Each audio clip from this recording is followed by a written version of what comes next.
नहीं देखिए, जिस तरीके से अभिषेक बनर्जी कह रहे हैं कि हम पूरे तरीके से फुटेज दो, जो धांधली हुई है, ईवीएम बदली गई है, तमाम आरोप है, काउंटिंग सिलो के आरोप है, जो काउंटिंग में जो एजेंट थे, जो टीएमसी के एजेंट थे, उनको एंटर नहीं होने दिया, तमाम तरीके की जो सीआरपीएफ जितना अतिरिक्त बल लगा था, उन्होंने जिस तरीके से चुनाव काउंटिंग में बाधा डाली है, वहां पर यह आरोप है कि टीएमसी के कार्यकर्ताओं को और नेताओं को हड़काया गया है और उनको पीटा गया है।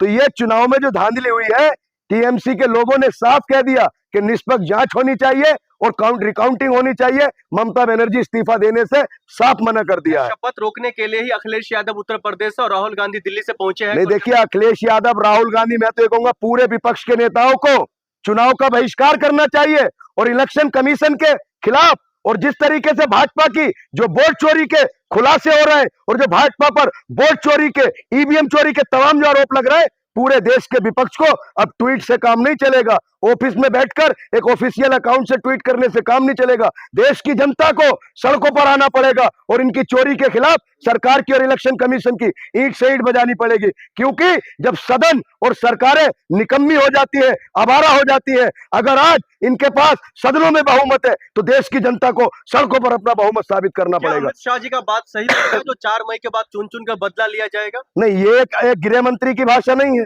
ये देश एक लोकतांत्रिक देश है। अगर देश के गृह मंत्री चुन चुनकर बदला लेने की बात कर रहे हैं तो फिर जो लोग हुड़दंग मचा रहे हैं, जो लोग तोड़फोड़ कर रहे हैं, दुकानों पर तोड़फोड़ कर रहे हैं, मस्जिदों पर जाकर नारेबाजी कर रहे हैं और बंगाल को जलाने का काम कर रहे हैं, उनको उल्टा लटकाएंगे गृह मंत्री अमित शाह जी। तो ये सिर्फ नफरत के आधार पर देश को बांटना चाह रहे हैं और जो नफरत का बीज बंगाल में इन्होंने बोया था, उसमें न कहीं किसी हद तक कामयाब हुए।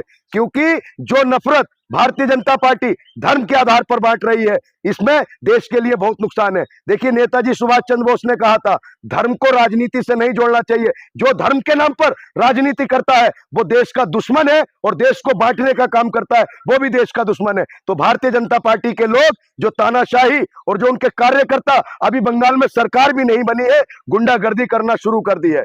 तो देश के सुप्रीम कोर्ट से हम मांग करते हैं कि ऐसे लोगों पर लगाम लगनी चाहिए और जो बंगाल में चुनाव में धांधली हुई है उस पर सुप्रीम कोर्ट में सुनवाई होनी चाहिए। दूध का दूध और पानी का पानी होना चाहिए। कामा साहब, बीजेपी वाले कह रहे हैं अभी का जो मौजूदा हालात है, 15 साल बाद रिहा हुआ है और चंगुल से छूटा है, गुंडों के चंगुल नहीं, 15 साल से बंगाल कहाँ गुंडों के चुंगल में था। देखिए, ममता बनर्जी को भाजपा के लोगों ने एक नाम दिया, ममता बानो। ममता बनर्जी बंगाल की मुख्यमंत्री थी। ममता बनर्जी ने किस तरीके से बंगाल को बंगाल बनाने का और पूरे तरीके से कंट्रोल करने का जो काम किया, सभी लोगों को, सभी धर्म जातियों के लोगों को साथ लेकर चलने का काम ममता बनर्जी ने किया। और जो भाजपा का फ्लोर लीडर है, जो मुख्यमंत्री पद का दावेदार है, उसके अपने बयान सुने। वो कहता है जैसे इजराइल ने गाजा को बनाया है, ऐसे हम बंगाल के मुसलमानों के साथ कर देंगे। तो ये लोग, इनकी मंशा देखिए, ये किस प्रकार कार्य करना चाह रहे हैं, देश को तोड़ने का काम कर रहे हैं। ये सिर्फ धर्म के नाम पर देश को बांटने का और बर्बाद करने का काम भारतीय जनता पार्टी के नेता, उनका साथ देते हुए सभी संस्थाएं और देश की गोदी मीडिया आखिर चुप क्यों है? बंगाल को किस तरीके से लूटा गया, बंगाल में किस तरीके से तांडव हुआ है, उसको क्यों नहीं दिखाते?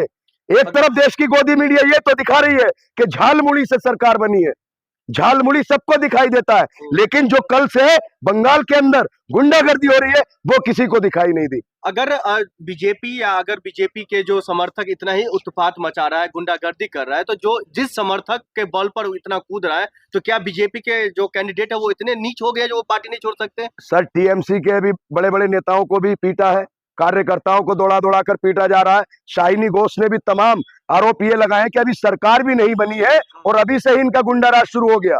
तो जो बीजेपी के नेता, जो बड़े बड़े नेता है जो इस तरीके के बयान दे रहे हैं, उनके बयानों को संज्ञान में लिया जाए और उन पर कार्रवाई की जाए। देखिए, कहते हैं ना, कानून सबके लिए बराबर है, अमीर हो, गरीब हो, छोटा हो, बड़ा हो, नेता हो, अभिनेता हो, सबके लिए कानून बराबर है।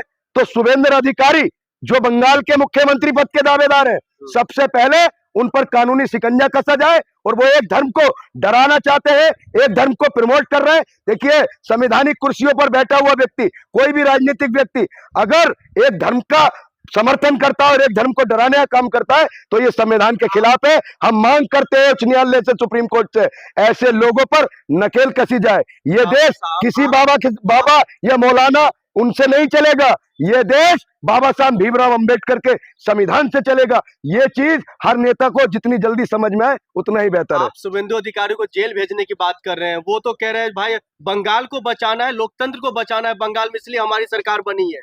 नहीं, जो व्यक्ति इजराइल और गाजा की तुलना बंगाल से करता हो, जो व्यक्ति ये कहता हो कि सबका साथ सबका विकास नहीं होगा, सिर्फ उनका विकास होगा जिन्होंने हमें वोट दिया, तो ऐसे व्यक्ति से आप बंगाल का भला सोच सकते हैं? जो व्यक्ति कांग्रेस से शुरुआत की, पार्षद बना हो, 22 साल ममता बनर्जी के साथ रहा हो, मंत्री बना हो, 2 बार एमपी बना हो, उसके बाद बीजेपी में आकर जो व्यक्ति ममता बनर्जी का नहीं हुआ, कांग्रेस का नहीं हुआ, वो व्यक्ति सिर्फ कुर्सी का भूखा है।